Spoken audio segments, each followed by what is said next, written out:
Hello friends, once again welcome back to our literature class. Today we are going to discuss about new criticism and I will try to explain the concept in a very simple way so that you can easily understand. The new criticism is the 20th century movement. It was a dominant trend both in Britain and America. In the beginning of this movement, it had no name, but later the name New Criticism was given to this movement. There was a book, New Criticism, by John Crow Ransom in 1941. So the name of the book was given to this movement. So until the publication of the book New Criticism, this movement had no name. But after the publication of this book, the name of this book was given to this movement, that is New Criticism. Now we need to understand the major influence of New Criticism. There are some factors which influenced New Criticism. The first factor, I.A. Richard. I.A. Richard is a critic and he had two works. That is, one is Practical Criticism that was published in 1929. The next one is The Meaning of Meaning and it was published in 1923. He used to tell that means I.A. Richard used to tell that how to evaluate a poetry by using its formal aspects. So when we evaluate a poetry, we should evaluate by its formal aspects. The second factor is that T.S. Eliot's impersonality theory.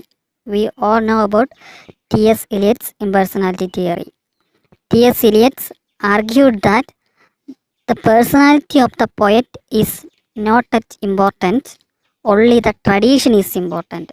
So the T.S. Eliot had given more importance to the tradition and he just denied the personality of the poet.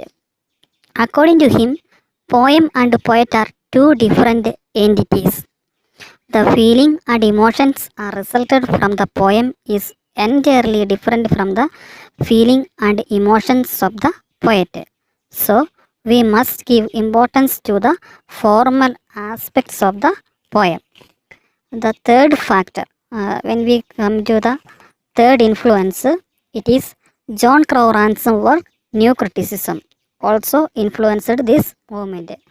We already said that the name of his book New Criticism was given to this movement, that is New Criticism. Before the 20th century, most of the critics concentrated on the authors while criticizing a work. So the critics they mainly focused on the authors while criticizing a work.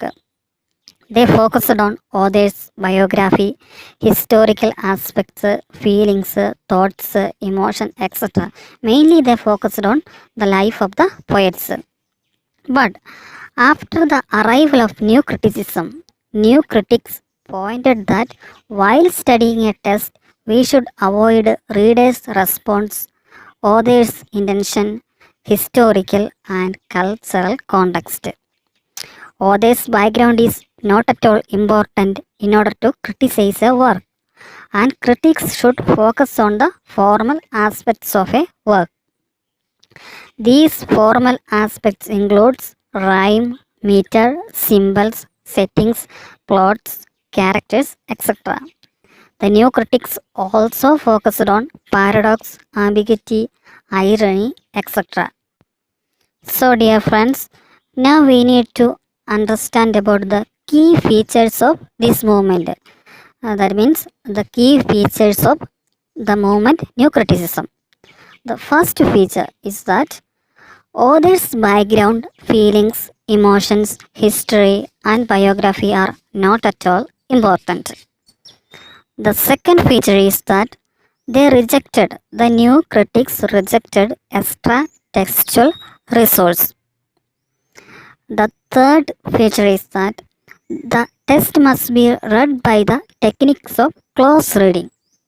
Now close reading means focusing on the only on the formal aspects. The fourth feature is that the test is an autolectic artifact. It means that test is complete in itself. Test is independent and it should be read clearly. That means we need to focus only on the test and we need to clearly read the test. Don't go for searching other sources about that book. That means we should not go for searching about the author's biographic historical context, and we should not go for some other additional readings. The fifth feature is that structure and meaning is connected. First, we need to understand the structure, then connect with the meaning. So, when we read a book or a literary text, there should be a structure. And first, we need to understand what is that structure, then we need to connect with the meaning. And the sixth feature is that they rejected effective fallacy and intentional fallacy. So now we need to understand what are effective fallacy and intentional fallacy. In simple way, we can say that intentional fallacy means evaluate the work by understanding author's intention and intended meaning. So when we read a book, there will be something the authors would like to say something through that book, and there will be an intended meaning in that book. But the new critics completely rejected the intentional fallacy. That means they were not ready to evaluate a work by understanding the author's intention and intended meaning. The second thing we also need to understand what is affective fallacy. Affective fallacy means evaluating a work by its emotional effects. If we read poems or novels, we can understand that there are the works are fully filled with the emotional content or emotional effect. But when the new critics evaluate a work, they did not give any importance to the affective fallacy.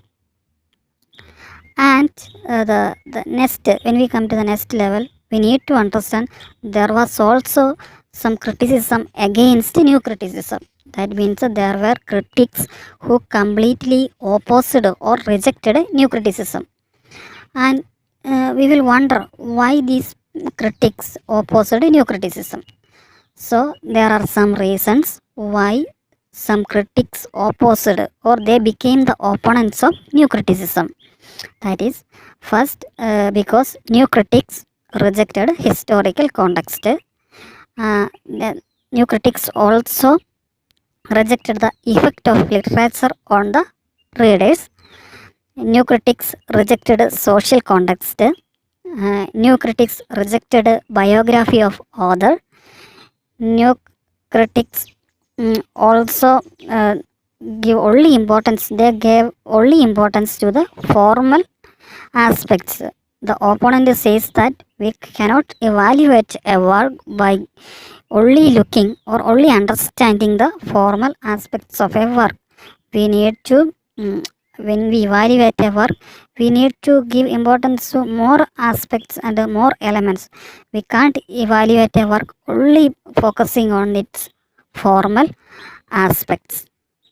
We need to keep in our mind some of the famous new critics, and their names are T.S. Eliot, John Crow Ransom, Alan Tate, Clint Brooks, Robert Penn Warren, Winston Beardsley, I.A. Richard. So these were the some of the important new critics. We need to remember that I.A. Richard is considered as the father of new criticism. New criticism also called objective criticism because it is focused on the object. Object means the text. The text means here words. It is never focused on the subjective side. That means only focusing on the words of the text. New critics gave more importance only to the words of the text. Next, It is also called intrinsic criticism because it gave more importance to the intrinsic features of the text rather than extrinsic features of the text. They did not give any importance to the external or textual matters. So finally we can say that the new criticism, it is a movement that was originated in Britain and America in the mid 20th century, and the main thing we need to understand that they are focusing only on the text. They are using the techniques of close reading and they don't give any importance to the biography, cultural and social context of the author. If we take an example, we can clearly understand that uh, we are reading the poem of William Wordsworth, The Daffodils. So when the new critics evaluated that poem, they are giving only importance to that poem, not any importance to the or not searching anything about William Wordsworth. But we know that William Wordsworth is the poet of the nature and his main theme is nature. But here, when new critics evaluate a work, they are giving only importance to the text. So, dear friends, I think that you have got some idea, overall idea about new criticism, and thank you so much for watching. If you have any any doubt, you can please put in the comment section. And once more, thank you so much for watching. If you like this video, give a like, and if it is useful, please subscribe and support me.